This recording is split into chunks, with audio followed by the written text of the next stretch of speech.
Hello, bonjour à tout le monde. Au Congo, on dit Mbote. À Dakar, on dit Nangadef. Et à Abidjan, on dit bienvenue. Et dans d'autres pays, on dit Mikwabo. Merci d'être venu dans notre émission Entre nous.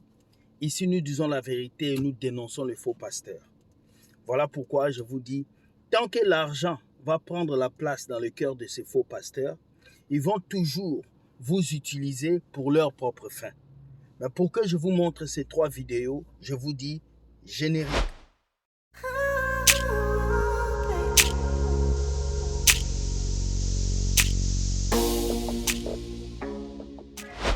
Bienvenue mesdames et messieurs dans votre émission Entre nous. Ici nous disons la vérité et nous commençons avec notre première vidéo. Ce pasteur fait des consultations prophétiques et quand les gens viennent dans son église, il collecte l'argent. Et le jour-là, il a appelé tous ses amis, tous ses gens de ministère. Il a dit, venez voir l'argent que les gens me donnent quand je fais des consultations. Regardez la vidéo. Regardez comment il joue avec l'argent. Regardez.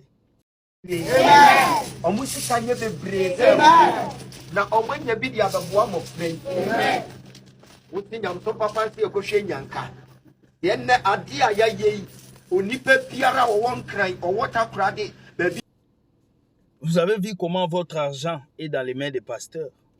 Vous avez vu comment ces pasteurs jouent avec vos billets. Beaucoup de chrétiens ne mangent pas. Certains même n'ont pas payé leur loyer.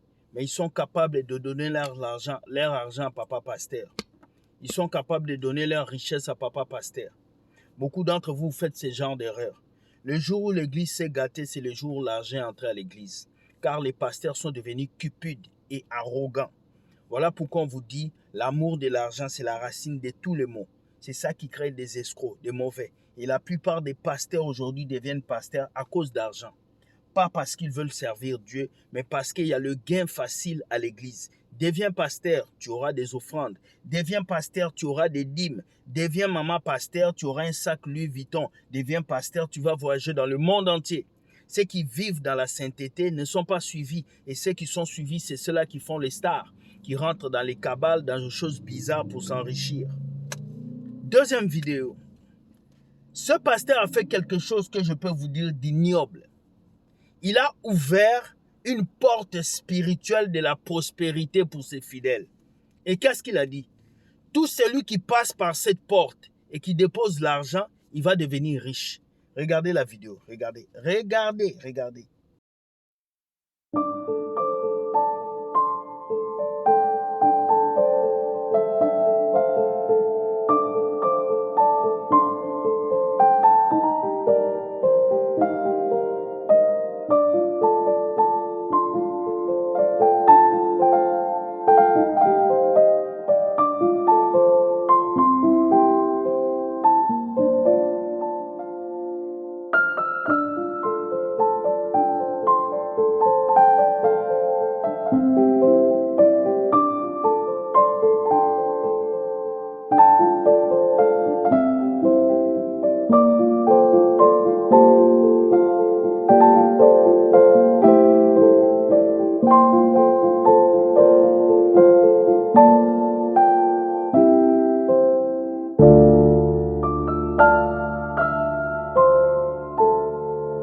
Vous avez vu quoi?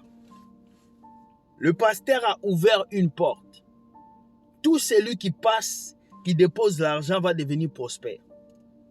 Il n'y a pas la prospérité à l'église. Vous n'allez pas trouver. Jésus a dit quoi? Cherchez premièrement le royaume des cieux et toutes choses vous seront données. Le problème avec vous, les chrétiens d'aujourd'hui, vous êtes des fanatiques. Vous n'êtes plus des disciples de Jésus. Comment un pasteur peut faire ces choses et vous le suivez? Comment il peut tracer une porte que vous ne voyez pas et vous allez traverser? Cette porte qu'il a tracée, on appelle ça une porte spirituelle obscure. Les gens qui sont dans la cabale, les gens qui sont dans les mauvaises choses peuvent faire ces portes. Quand vous regardez les films comme Harry Potter, les films mystiques, on vous montre comment est-ce que les gens quittent la terre pour aller sur un autre monde en traversant une porte spirituelle. C'est ce que ce pasteur a fait. Tout chrétien qui est passé par cette porte a détruit tout son futur, a détruit sa vie. Et c'est ce qui se passe. C'est triste de voir ce qui se passe dans vos églises. Et là, vous allez dire que Dieu est là, mes frères. Dieu n'est pas là. L'évangile de Dieu, c'est la simplicité. L'évangile de Jésus, c'est la simplicité. Voilà pourquoi la Bible est écrite noir sur blanc. Aujourd'hui, vous ne voulez plus ça. Vous voulez des églises où on vous fait passer par des portes comme ça. Où est-ce qu'il y a la gloire de Dieu dans ça? Je ne sais pas. Réveillez-vous, chrétiens.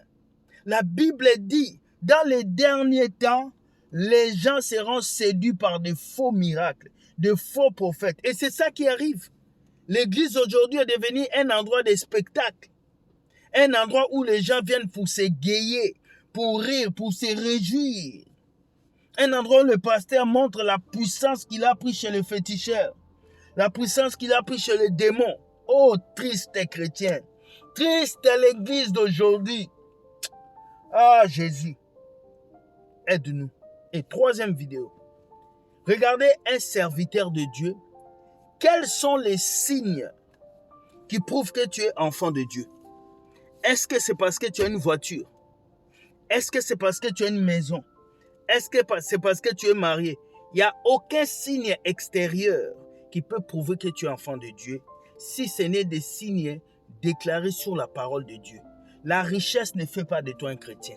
Une grosse voiture ne fait pas de toi un chrétien. Ce qui fait de toi un chrétien, c'est ça. Écoute ce que cet évangéliste va te dire. Écoute les signes qui prouvent que tu es enfant de Dieu. Regarde, tu es chrétien. Les signes que Jésus est dans ta vie, c'est la paix, c'est l'amour, la joie.